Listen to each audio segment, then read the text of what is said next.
C'est-à-dire qu'Évry vous fait renier le Fils, et il vous fait en même temps renier la divinité du vrai Jésus-Christ. Combien d'hommes à une sépulture en forme de pyramide? Quand c'est tout ça et qu'on dit amen à ça, c'est comme si on signait, vous savez, comme si on faisait un pacte. On vous prévient de la vérité, mais vous dites amen au mensonge. Donc là vous signez un pacte. Bonjour à tous. Alors aujourd'hui, je vais vous parler des plus anciens manuscrits grecs du Nouveau Testament qui nous sont parvenus. Il y a deux grandes familles de textes reçus. On a les textes dits majoritaires et les textes dits minoritaires. Alors, sur la page, là, vous avez les cinq principales versions de textes où s'appuient les Bibles pour faire leur traduction. Alors, les trois premières versions, en fait, ce sont des textes majoritaires. La version texte reçu, vous voyez, 1550, hein, ça a servi pour la base de la réforme, hein, des textes protestants, pour les Bibles protestantes. Donc les trois premiers textes sont quasiment identiques. Et vous avez l'autre grande famille, les textes minoritaires ou alexandrins. Et Ortega Scott s'appuie en fait sur les textes minoritaires. Ortega Scott, c'est fin 19e siècle. Donc en fait, ce sont des compiles, hein, Ortega Scott, textes reçus, là, tout ça, là. Ce sont des compiles de textes soit majoritaires, soit minoritaires. Alors les différences sont très peu nombreuses entre ces deux familles.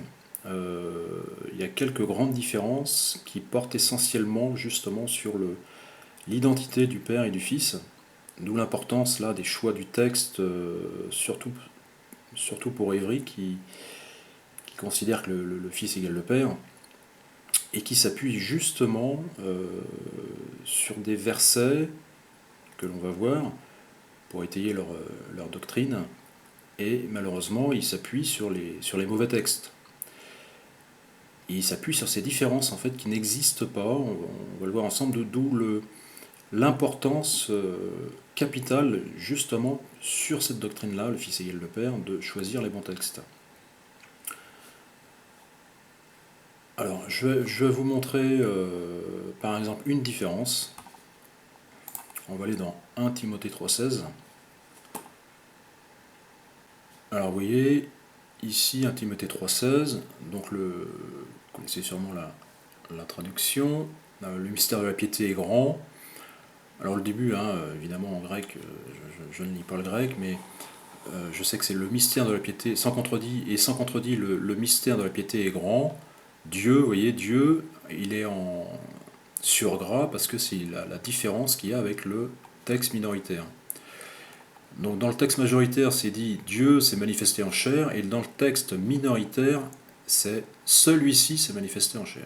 Donc celui-ci, c'est le mystère de la piété qui serait Jésus-Christ en fait. Donc Jésus-Christ en forme d'esprit s'est manifesté en chair, en forme de Dieu.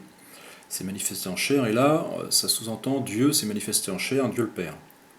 C'est bon, en même temps, c'est une partie, le Fils, c'est une partie du Père, hein, mais la promiscuité entre le Fils et le Père est très grande, mais bon, le Fils n'est pas forcément égal au Père pour moi et pour la majorité des chrétiens.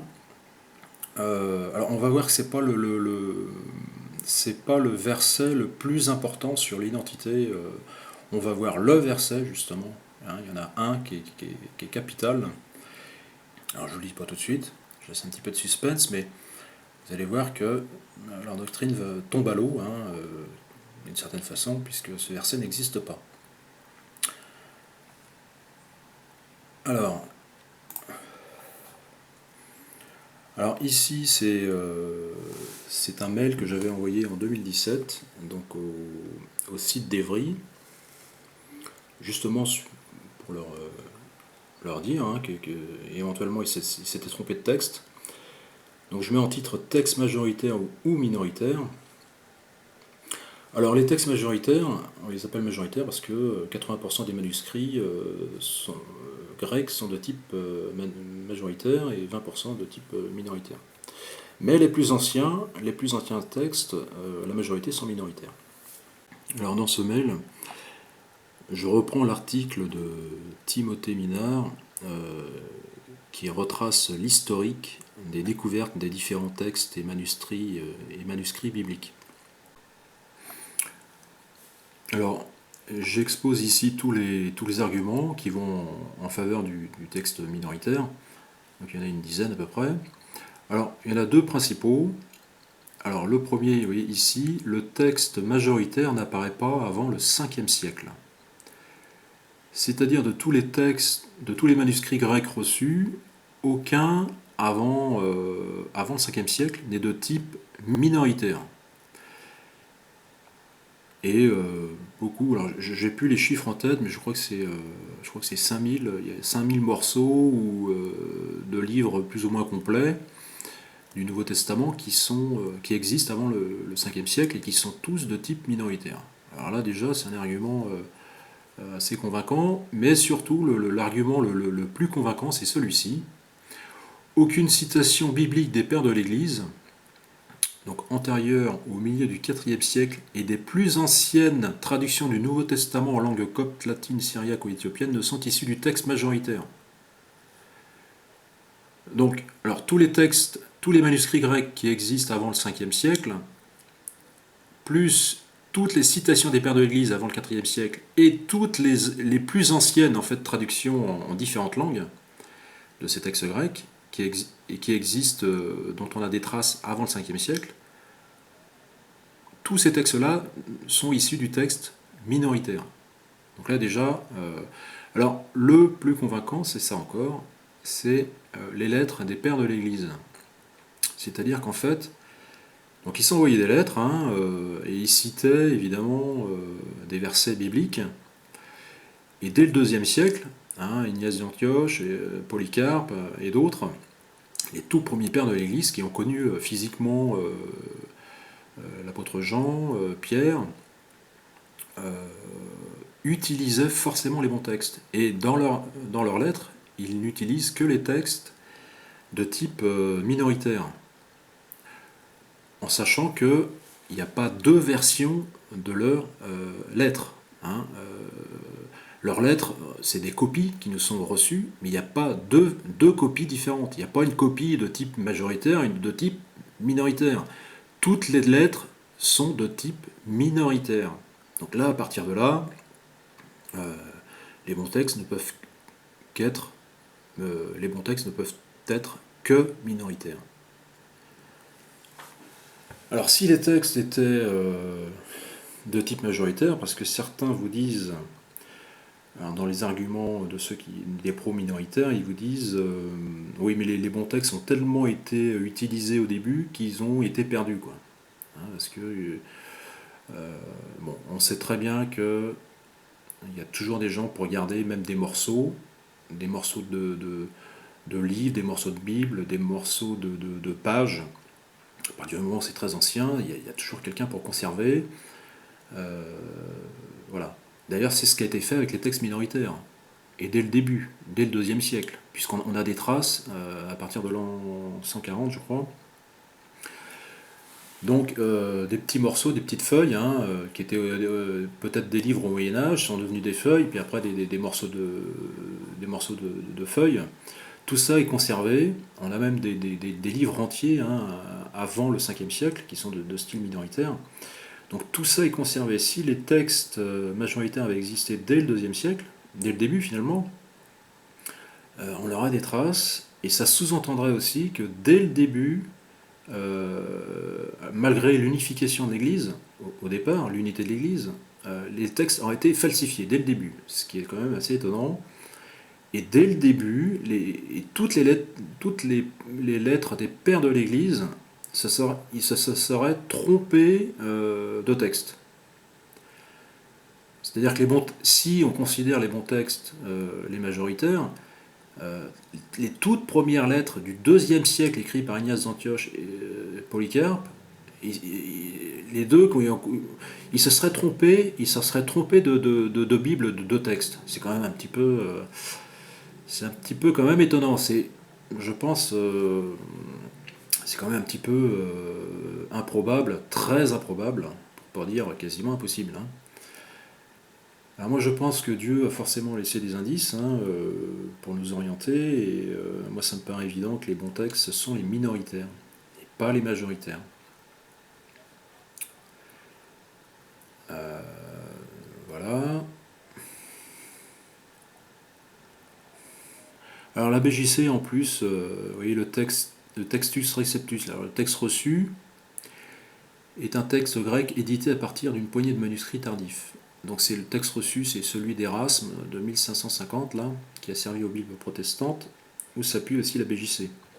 Bon, maintenant c'est en plus ça c'est une falsification des textes majoritaires qui sont même pas bons, puisqu'il y a entre le texte reçu et le texte majoritaire, il y a des grandes différences. Le texte reçu, c'est issu du texte majoritaire, mais avec des grandes différences en plus et qui sont totalement injustifiées. Et c'est encore plus, c'est encore moins bon que les textes majoritaires. Voilà. Donc vraiment, la BJC a utilisé des textes majoritaires et des textes reçus qui sont encore plus mauvais que les textes majoritaires. Donc il y a un exemple sur 1 Jean 5,7 là, bon, ça vous lirez.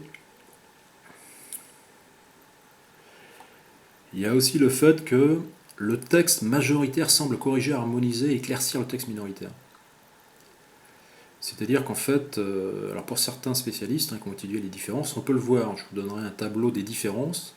C'est vrai qu'on s'aperçoit que le texte majoritaire ne peut venir qu'après le minoritaire, puisqu'il semble justement corriger le bon texte, qui est le texte minoritaire, pour corriger, parce qu'il y a peut-être des petites fautes d'expression, d'orthographe ou autre. Et donc effectivement, le texte majoritaire semble plus parfait de ce côté-là, sur les différences mineures. Donc le texte majoritaire, selon les spécialistes, ne peut venir qu'après le texte minoritaire. Donc ça veut dire que le texte majoritaire n'est pas le bon texte. Alors, à moins d'un complot, je mets ici, à moins d'un complot, pourquoi des chrétiens se seraient-ils attardés à compliquer le texte originel? Si les bons textes, c'est les textes majoritaires, il se serait attardé à compliquer pour obtenir les minoritaires, à les falsifier. Ne se serait-il pas plutôt attardé à le simplifier? Effectivement, si on passe du minoritaire, c'est-à-dire les bons textes, on falsifie, mais on corrige pour obtenir les majoritaires, bah, c'est un peu logique. Ils ont voulu en fait simplifier, harmoniser, corriger, et ça a donné les textes majoritaires. Le problème, c'est qu'ils ont rajouté en plus des grosses modifications qui portent, comme je vous l'ai dit, sur l'identité du Père et du Fils. Alors je mets voilà, alors je mets une chose là sur Irénée de Lyon. Alors, déjà, Irénée de Lyon avait déjà, lui, s'était un petit peu scandalisé des différences qu'il y avait entre différents textes grecs. Alors je me suis un petit peu trompé parce que, autant d'Irénée de Lyon, n'existaient que les textes de type minoritaire. Même entre les différents textes minoritaires, il y a des différences, mais c'est vraiment des différences très mineures d'orthographe, de verbes, enfin c'est vraiment des petites différences. Et on considère les deux familles minoritaires et majoritaires parce qu'il y a des grandes différences aussi. Les différences sont plus nombreuses et surtout il y a des grandes différences, certaines grandes différences. Mais ces différences-là n'apparaissent qu'au 5e siècle. Alors, vous voyez ici, je parle de 7 versets. Alors, parmi 7 des versets les plus controversés des deux textes, dans la BJC, dans la BJC, il y en a 3 qui viennent du majoritaire. Donc, Matthieu 24, 36, je cite les 3. Et 3 viennent du minoritaire. Donc la BJC a emprunté aussi la version minoritaire. Éphésiens 51, Romains 10, 17, Actes. Voilà. Et la Martin, elle, a pris la version majoritaire, puisqu'elle est basée sur la version majoritaire, et la BJC est basée sur la Martin. C'est-à-dire que la BJC est basée sur la Martin. Sur les différences capitales, la BJC a pris les textes qu'il considère comme les bons, c'est-à-dire les majoritaires, sur trois, mais curieusement, alors que la Martin, elle, a toujours pris les textes majoritaires, la BJC s'est tournée vers les textes minoritaires sur trois autres différences importantes. Ça veut dire que la BJC choisit en fonction de ce qui l'arrange. Et dans Jude 1,25, où il y a trois différences importantes, à Dieu seul sage, plus deux mentions absentes dans la majoritaire par Jésus-Christ notre Seigneur avant tous les temps, la BJC emprunte une mention à la minoritaire et s'inspire de la majoritaire pour les deux autres différences. La Martin, sur laquelle la BJC est basée, elle est constante, toujours inspirée de la majoritaire. Alors, je ne suis pas sûr que les autonomies picorent dans tel ou tel texte selon les préférences de leurs auteurs. Ce 7e verset est comme le symbole d'une Bible falsifiée. Alors regardez maintenant ce que mettait la BJC, extrait de l'ancienne page d'accueil de la BJC. Alors ça c'est ce qu'écrivent les gens d'Évry qui ont fait la BJC. Il est donc primordial de s'assurer que la Bible que nous possédons est fidèle aux textes originaux. Le lecteur doit être averti que depuis toujours, l'ennemi a tenté de corrompre ou de faire disparaître les Écritures, jusqu'aux actuelles sociétés bibliques dont malheureusement la plupart sont corrompues. C'est pourquoi nous voulons retracer son histoire, afin que le lecteur soit en possession des informations lui permettant de mieux discerner les tentatives de falsification et qu'il puisse être assuré d'avoir entre ses mains une Bible digne de foi, transmettant fidèlement la saine doctrine. Alors maintenant, on va voir la principale différence entre les textes majoritaires et minoritaires sur l'identité du Père et du Fils, la différence capitale sur laquelle Évry se base en fait pour justifier que le Fils égale le Père. On va aller dans Jean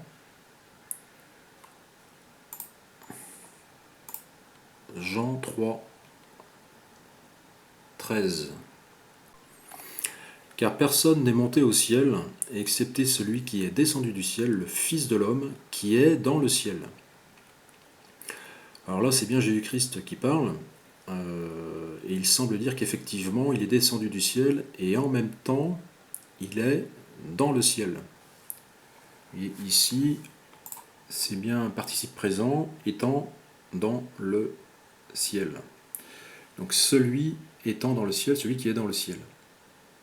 Ça peut être traduit par celui. Celui étant dans le ciel, celui qui est dans le ciel. Donc là, effectivement, il semble dire qu'il est à la fois sur terre et à la fois dans le ciel. Donc là, on peut considérer que ça serait Dieu le Père qui serait en fait sur terre. Donc là, on voit bien au verset 11, c'est bien Jésus-Christ qui parle. Amen, amen, je te le dis. Nous disons ce que nous savons et nous témoignons de ce que nous avons vu, et vous ne recevez pas notre témoignage. Si je vous ai parlé des choses terrestres et que vous ne croyez pas, comment croirez-vous si je vous parle des choses célestes ? Car personne n'est monté au ciel excepté celui qui est descendu du ciel, le Fils de l'homme qui est dans le ciel. Alors on va voir maintenant la principale, la différence de ce verset 13. Alors, on va aller dans Greek New Testament, donc Jean 3, verset 13, vous voyez, donc s'affichent ici les 5 versions, les 3 premières en texte majoritaire, on voit qu'en surgras, vous voyez, il y a un rajout, tout simplement, qui n'existe pas dans les textes, dans les bons textes, qui sont les textes minoritaires, et ce rajout, c'est celui qui est dans le ciel. Donc ce rajout-là n'existe pas, tout simplement. Donc la version, car personne n'est monté au ciel excepté celui qui est descendu du ciel, le Fils de l'homme. C'est ça la bonne version. Il n'y a pas ce rajout qui est dans le ciel. Dieu le Père nous a donné son Fils entièrement, il n'en a pas laissé une partie en haut, ou ce n'est pas Dieu le Père à proprement parler qui est mort et ressuscité, puisque une fois mort, la résurrection s'est faite par la puissance de Dieu, la puissance du Père, par le Saint-Esprit. Donc c'est pas si Dieu le Père était mort sur la croix, il Il n'y aura eu personne pour le ressusciter. Dieu le Père nous a donné son amour, hein, c'est son Fils. Ça veut dire quelque chose. Le Fils, c'est pas le Père. Donc, alors ça vient aussi l'expression qui n'est pas biblique, hein, qu'on pourrait. Bon, il y a plein d'expressions qui sont pas forcément bibliques, mais qui peuvent être bonnes. C'est comme l'expression Jésus-Christ, il a un côté homme 100% homme et un côté Dieu 100% Dieu. Eh ben, moi au départ, j'avais pas bien compris. J'avais compris que que Jésus-Christ sur terre, c'était un homme qui avait un côté Dieu en lui, ce qui est pas faux, hein, ce qui est vrai aussi. Mais pour Évry, en fait, il y a un côté homme 100% homme. Ça veut dire que euh, Jésus-Christ, le vrai Jésus-Christ sur la terre, pour Évry, est 100% homme. C'est-à-dire comme les témoins de Jéhovah. Et le côté Dieu, 100% Dieu, alors 100% homme, ça sous-entend 0% Dieu. Donc sur terre, pour Évry, Jésus-Christ a 0% de Dieu. C'est grave, hein, c'est comme les témoins de Jéhovah. Et cette formule, hein, un côté homme 100% homme et un côté Dieu 100% Dieu, vient de ce verset, Jean 3,13, parce qu'il considère qu'il est descendu du ciel sur terre, et que sur terre il est en même temps dans le ciel. Et le côté Dieu sera évidemment dans le ciel. Alors là, on est d'accord, au ciel il y a forcément un côté Dieu, mais quand Jésus-Christ est sur terre, dans le ciel c'est Dieu le Père. C'est Dieu le Père et c'est pas le Fils. Alors 100% Dieu, là je veux bien croire, 0% homme, je veux bien croire aussi, mais sur terre. Donc alors ce qui est très fort avec cette doctrine-là, avec cette formule auquel tous les gens d'Évry disent Amen, il a un côté homme, 100% homme, sous-entendu 0% Dieu, et un côté Dieu, 100% Dieu, il arrive à vous faire renier à la fois le Fils, puisque il vous dit qu'en fait c'est pas le Fils, c'est le Père qui est sur terre. Vous savez, entre un Fils et un Père, qui a autorité sur l'autre, c'est le Père. C'est la même personne. Donc en fait c'est le Père qui joue une fonction du Fils. C'est ce qu'ils vous disent. C'est la fonction du Fils. Il n'y a pas de fonction. C'est pas biblique. Il y a bien un Fils et bien un Père. Et en parlant de fonction de Fils, on parle bien donc du Père qui jouerait la fonction du Fils. C'est-à-dire qu'Évry vous fait renier le Fils et vous fait en même temps renier la divinité du vrai Jésus-Christ. Ça, c'est ce qu'il y a de capital, c'est ce qu'il y a de plus malsain spirituellement, de plus essentiel même, de plus mauvais, de ce qu'il y a de plus mauvais sur Évry. C'est que moi je me souviens, c'est que matin, midi et soir, hein, le pasteur d'Évry et d'autres, ils vous disent Jésus est Dieu, Jésus est Dieu, Jésus est Dieu. Matin, midi et soir. Et en fait, ce qu'il y a d'extraordinaire, c'est qu'avec leur formule non biblique, leur doctrine non biblique, ils arrivent à vous faire renier le Fils et en même temps la divinité du Fils. Ils disent Jésus est Dieu, et ils arrivent en même temps à vous faire renier la divinité du vrai Jésus-Christ.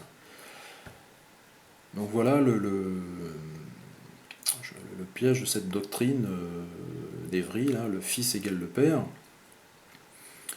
qui nous vient, je vous dis, de Sabellius, hein, je crois que c'est au IIIe siècle, qui n'existait pas avant, cette doctrine-là. C'est pas une reprise d'une soi-disant vraie doctrine faite par Sabellius, c'est une doctrine qui a été retoquée 2 fois à 2 conciles. Et cette doctrine-là a été abandonnée, elle a été reprise par Branham au XXe siècle. Branham qui a une sépulture en forme de pyramide, auquel beaucoup de gens, principalement d'ailleurs du Congo, Kinshasa, puisqu'il y a d'après ce qu'on m'a dit, il y a un institut branhamique à Kinshasa, et d'après ce que j'ai compris, hein, le branhamisme a périclité un petit peu aux États-Unis et s'est implanté à Kinshasa, d'où l'expansion du branhamisme par beaucoup de pasteurs congolais qui eux-mêmes vont faire un pèlerinage sur la tombe de Branham, hein, et on voit que c'est une pyramide. Alors, combien d'hommes a une sépulture en forme de pyramide, hein, et là en plus c'est un chrétien, et en plus c'est un pasteur.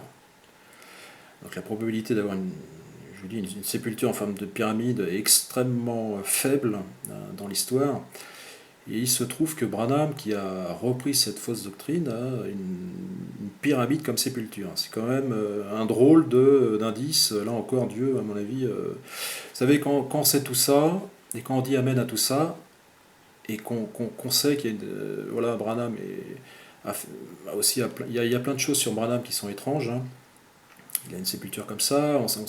Quand on sait tout ça et qu'on dit Amen à ça, c'est comme si on signait, vous savez, comme si on faisait un pacte. Hein, vous savez, moi je pense que pour aller en enfer, il faut signer un pacte. Et on est prévenu, on est obligé d'être prévenu de la vérité. On vous dit la vérité, on vous dit aussi les mensonges à côté. On vous prévient de la vérité, mais vous dites Amen aux mensonges. Donc là vous signez un pacte.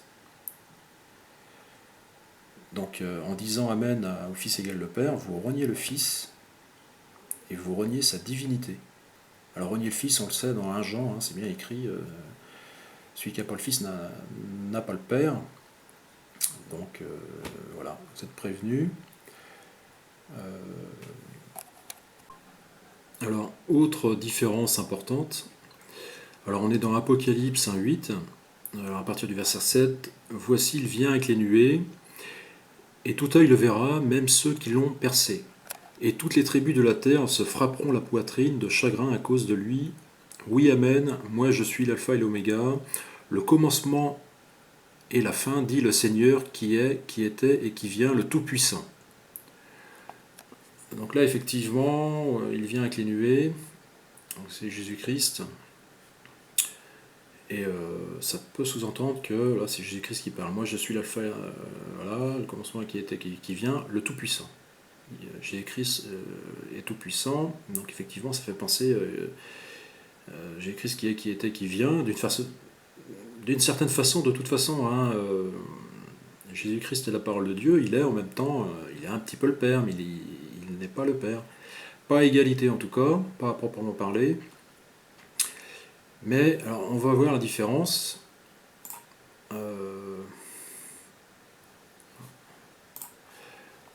Donc, Apocalypse 1.8. Voilà. Apocalypse 1.8. Là, on a toutes les versions. Donc, alors, curieusement, vous voyez, la version majoritaire, à proprement parler, là, est identique à la version minoritaire. Mais les textes reçus, plus les scrivenaires qui seraient les textes occidentaux, là, soi-disant, enfin tout ça c'est des textes majoritaires, mais voilà une différence importante entre les textes reçus et les textes majoritaires, en sachant que les bons textes sont les textes minoritaires. Les textes reçus, vous voyez, le Seigneur, c'est écrit le Seigneur, et les textes minoritaires et majoritaires, c'est le Seigneur Dieu. Donc là, il n'y a plus de doute. C'est Dieu le Père qui parle, en fait, dans Apocalypse 1.8. Hein. Il parle d'ailleurs, la troisième personne, il parle de son Fils. Voici, il vient avec les nuées, et tout œil le verra, même ceux qui l'ont percé, et toutes les tribus de la terre se frapperont la poitrine de chagrin à cause de lui. Oui, Amen, moi le Seigneur Dieu, moi Dieu le Père, moi je suis l'alpha et l'oméga, le commencement et la fin, dit le Seigneur Dieu, qui est, qui était et qui vient, le Tout-Puissant. Voilà, Jésus-Christ ne dit jamais qu'il est Tout-Puissant. Au contraire, il dit que son chef, il a Dieu le Père, et c'est son chef, hein, que le Père est supérieur à lui. Donc, encore une différence voilà, importante. Et si vous lisez un petit peu tout le début, là, comprenez qu'en fait, cette version-là embrouille un petit peu tout le passage. On ne comprend pas, hein, qui parle de qui. Là, c'est plus clair quand on sait que c'est Dieu le Père qui parle dans Apocalypse 1.8. Quand je dis que Jésus-Christ n'est pas tout-puissant, bon, on sait que tout a été fait par Jésus-Christ et pour Jésus-Christ, hein. Donc en fait, il a la toute-puissance du Père que Dieu le Père veut bien lui conférer, hein. Mais on sait aussi que il ne fait que ce qu'il voit faire par le Père. Il ne peut rien faire sans le Père. Est-ce que le Père, est-ce qu'on peut dire ça du Père? Non. Donc Jésus-Christ n'est pas tout-puissant, à proprement parler, mais il a la toute-puissance du Père qui lui confère, qui veut bien lui conférer. On sait aussi que Jésus-Christ ne connaît pas l'heure de son retour, hein, donc il n'est pas omniscient. Donc c'est quand ici dans le verset 1,8 on parle du Tout-Puissant, c'est bien le Seigneur Dieu. Le Seigneur Dieu, même si Jésus-Christ est Dieu d'une certaine façon, on va le voir tout de suite là, on parle de Dieu le Père. Alors on est dans Colossiens 2,9. Alors je rebondis sur leur formule Jésus-Christ a un côté homme, 100% homme. On va voir que c'est faux. Et alors Colossiens 2,9, parce qu'en lui habite corporellement toute la plénitude de la divinité. Alors on va d'abord regarder dans le grec, le mot plénitude en fait, c'est le mot en grec ancien, c'est le mot pléroma. Vous voyez, ce que lequel est rempli ou ce que lequel a été rempli. Donc pléroma, c'est vraiment une notion de remplissage. Donc on parle de remplir un bateau là. Dans le Nouveau Testament, le corps des croyants, comme ce que lequel est rempli avec la présence de Dieu, ce que lequel remplit ou avec lequel une chose est remplie. Voilà, donc c'est vraiment une notion de remplissage. Il y a aussi, on pourrait traduire parfois par abondance, plénitude aussi, hein, comme c'est traduit là. Alors vraiment, pour être un petit peu plus sûr, dans le dictionnaire grec ancien, là, donc le mot pléroma c'est ici, hein, c'est bien oui, tout ce qui remplit ou complète le contenu d'un vase, etc. L'équipage d'un navire, ça peut être la somme, le total, donc l'entièreté, hein. Grand 2, action de remplir. Action de remplir, hein, c'est le remplissage des coupes. Nouveau Testament, le Romains 13,10, l'accomplissement de la loi. Donc accomplir aussi, l'accomplissement. Voilà, donc il y a quand même une forte notion de remplissage. Le mot plénitude peut induire en erreur, même si c'est pas forcément faux, hein, mais on pourrait comprendre ici, parce qu'en lui habite corporellement tout le remplissage de la divinité. Alors le mot qui tue, hein, excusez-moi, c'est corporellement. Voilà. Il a un côté homme, 100% homme, et là on nous dit que corporellement, il a tout le remplissage de la divinité. Donc c'est en totale contradiction avec leur formule. Dans Philippiens 2, 5, 6, on nous dit qu'en forme de Dieu, Jésus-Christ s'est manifesté en chair en se vidant. En se vidant, c'est-à-dire qu'il s'est vidé de lui-même. Il était, on peut supposer, en forme d'esprit. Il se vide et il y a un reste. Et ce reste, en fait, c'est le corps. C'est le corps qui vient de la divinité pure. Donc en fait, le corps est rempli de la divinité. Ça vient de là. On sait que son corps n'est pas issu de la poussière, comme Adam et Ève, et comme nous tous. Mais son corps à lui, sur Terre, il était issu de lui-même, d'une certaine façon, et de Dieu, forcément, de son Père. Donc son corps était en fait d'essence divine. Donc c'est vraiment en complète contradiction avec la formule il a un côté homme 100% homme. Justement, son côté homme, le côté homme, c'est d'abord le corps. Hein. Ce qu'on voit chez un homme, c'est son corps, hein, qui voit l'âme ou l'esprit. Son côté homme, justement, il est 100% Dieu. Donc c'est vraiment la totale contradiction avec leur formule. Et ça montre bien qu'il renie la divinité de Jésus-Christ sur Évry. Ils vous font renier, quand vous dites Amen à ça, ils vous font renier la divinité du vrai Jésus-Christ, qui naît à l'époque, quand il était sur terre, il n'est que sur terre. Il n'est pas en même temps au ciel. Voilà. Alors ici c'est un mail que je leur ai envoyé le 30 juillet 2017. Donc c'était le mail numéro 16, et le dernier je crois. Et donc en fait il y a longtemps que j'ai quitté, alors chose importante quand même, il y a longtemps que j'ai quitté les enseignements d'Évry, que j'ai écouté sur une période de 2 ans, pendant à peu près 1 an et demi, avec deux coupures, je dirais, au début et à la fin, pour diverses raisons. Enfin. Et alors à l'époque, cette formule, le Fils égal le Père, côté homme 100% homme, côté Dieu 100% Dieu, il le disait assez souvent. Alors j'en ai parlé dans d'autres mails aussi. Alors je ne sais pas s'ils en parlent toujours, parce qu'ils s'adaptent. Ils s'adaptent en fonction des. Parfois, je ne sais pas, je ne sais pas, j'écoute plus l'enseignement depuis plus de 4 ans. Donc, alors demandez à vos pasteurs, aux pasteurs d'Évry si vous avez la possibilité, aux enseignants d'Évry ou aux pasteurs de vos villes ou aux enseignants de vos villes, ce qu'ils en pensent. C'est-à-dire, posez-leur la question, Jésus-Christ sur terre, était-il Dieu? Son corps était-il d'essence divine? Alors le côté Dieu, ils vont peut-être vous répondre à côté, ils vont peut-être vous dire que il avait l'Esprit Saint en lui. Bon, ça on est tous d'accord. Nous-mêmes avons l'Esprit Saint en nous, on n'est pas Dieu le Père pour autant. Mais est-ce que la formule 100% homme, le côté homme 100% homme, a bien été enseignée? Est-elle toujours enseignée? Qu'est-ce que ça veut dire exactement? N'est-ce pas une façon de renier la divinité du vrai de Jésus-Christ sur terre? Assume-t-il le fait que Jésus-Christ n'est pas Dieu sur terre? Enfin, l'homme Jésus-Christ n'est pas Dieu. Et que ça serait le Jésus-Christ dans le ciel. D'après le verset Jean 3, 13, dont le rajout n'existe pas. Il n'est pas en même temps dans le ciel et sur terre.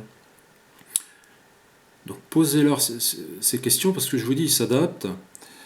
Par exemple, je vous ai parlé tout à l'heure des différences de 7 versets, par exemple, où il y avait des différences entre les différents textes majoritaires et minoritaires, où la BJC picorait un peu dans tous les textes quand ça les arrangeait. Donc tout ça, j'ai envoyé ça à Évry en 2017, je les ai prévenus de ça. Et évidemment, ils ont modifié. Ils ont repris sur les textes majoritaires l'ensemble de tout ce que je leur avais dit. Idem sur les 35 erreurs des démonstrations d'erreurs de traduction, ils en ont corrigé les 3/4. Ce qui est bien, remarquez, ils corrigent. Alors on va finir par Colossiens 2,10. Et vous êtes comblés en lui, qui est le chef de toute principauté et de toute autorité. Alors, on aurait pu mettre ici, et vous êtes remplis en lui. Donc on voit ici le verbe, c'est le verbe remplir. Alors ils mettent une petite note. Donc ça vient du grec pléro, qui signifie aussi remplir jusqu'au bord, amener à la réalisation, réaliser, accomplir. Voir Philippiens 4,19. Dans les occurrences, effectivement, Philippiens 4,19. Alors, mais mon Dieu comblera tous vos besoins selon sa richesse avec gloire en Jésus-Christ. Donc là, la traduction avec le verbe combler semble bonne. On retrouve ça très rarement avec le verbe combler. C'est plutôt, dans les occurrences, c'est plutôt le verbe remplir ou accomplir qui est employé. Par exemple, Éphésiens 5,18, on parle d'être rempli de l'esprit. Vous voyez, mais soyez remplis de l'esprit. Idem en Philippiens 1,11, on a aussi cette notion de étant rempli de fruits de justice par le moyen de Jésus-Christ, par la foi en Christ, donc en ayant l'Esprit Saint en nous. Et donc en Colossiens 2,9, je pense que Colossiens 2,10, pardon, la meilleure traduction aurait été et vous êtes remplis en lui. Hein, en lui, en notre Seigneur Jésus-Christ, on a la foi, on reçoit l'Esprit Saint, donc on est rempli de l'Esprit. Et en lisant la suite, c'est en lui, donc en Jésus-Christ aussi, que vous êtes circoncis d'une circoncision qui n'a pas été faite avec la main par le dépouillement du corps des péchés de la chair, par la circoncision du Machia, ayant été ensevelis avec lui dans le baptême, en lui aussi vous êtes ressuscités ensemble par le moyen de la foi, en la puissance de Dieu qui l'a ressuscité des morts. Donc quand on a foi en Jésus-Christ, par le moyen de la foi, on reçoit l'Esprit Saint, on est renouvelé, l'Esprit Saint en fait va nous circoncire pour nous aider à nous sanctifier, à nous consacrer, à nous purifier. Et je pense qu'en fait au-dessus là, la meilleure traduction ce serait si vous êtes remplis en lui, remplis de l'Esprit Saint, l'Esprit Saint va nous circoncire.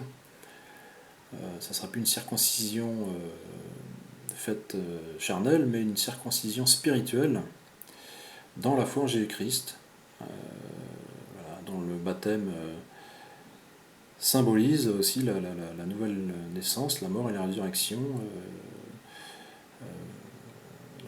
par l'Esprit Saint qui va nous circoncire.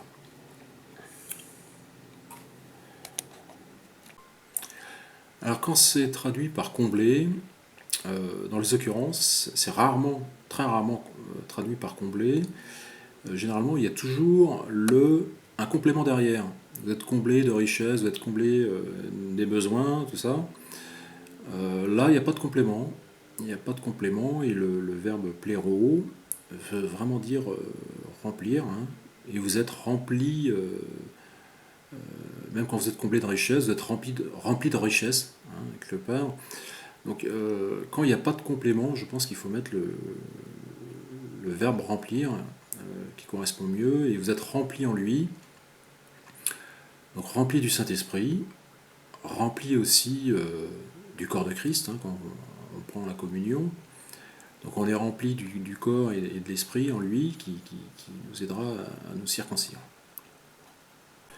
Alors en vérifiant les autres Bibles françaises, toutes les Bibles françaises que j'ai vues là traduisent un petit peu dans ce sens-là, dans le sens de combler. Hein, et vous êtes comblé en lui, et ça fait penser au bien matériel un petit peu. Et il n'y a que les Bibles anglaises où j'ai vu et vous êtes rempli en lui. Il y a le mot, le mot anglais là, pour full, pour remplir, et puis il y a d'autres mots dont j'ai du mal à traduire, mais je pense que c'est plus dans le sens de remplir que combler. Voilà, alors je pense que c'est un choix de traduction, mais j'aurais mis, moi j'aurais mis rempli quoi. Alors par rapport au verset juste avant, parce qu'on lui habite corporellement toute la plénitude de la divinité, moi je pense que quand on prend là aussi la communion, le pain et le vin, et qu'on est rempli de l'esprit, on a le corps et l'esprit du Christ en nous, qui va nous aider à nous sanctifier, à nous purifier, qui va nous aider à être bien circoncis spirituellement. Alors je parle de la communion aussi, ça c'est un enseignement dont on ne parle jamais, dont je n'ai jamais entendu parler à Évry, hein, ils n'en parlent jamais, ils n'incitent jamais à prendre la communion. Je pense que c'est aussi là une grave erreur, hein, là une très grave erreur par omission. Et je pense que c'est jamais un hasard, hein, parce que la communion c'est une des bases, c'est la base en fait un petit peu de la religion chrétienne. Je parlerai aussi du mot religion parce que c'est une religion. Il ne faut pas être irreligieux tout simplement. Et il y a des rites, quel mot horrible, mais il y a des rites religieux à respecter. Je pense que, comme rappelé dans 1 Corinthiens 11, on doit jusqu'à ce qu'il revienne prendre la communion. Voilà, je reparlerai, j'avais fait aussi un mail là-dessus, je reparlerai dans une prochaine vidéo. Voilà, je vous dis à bientôt. Au revoir.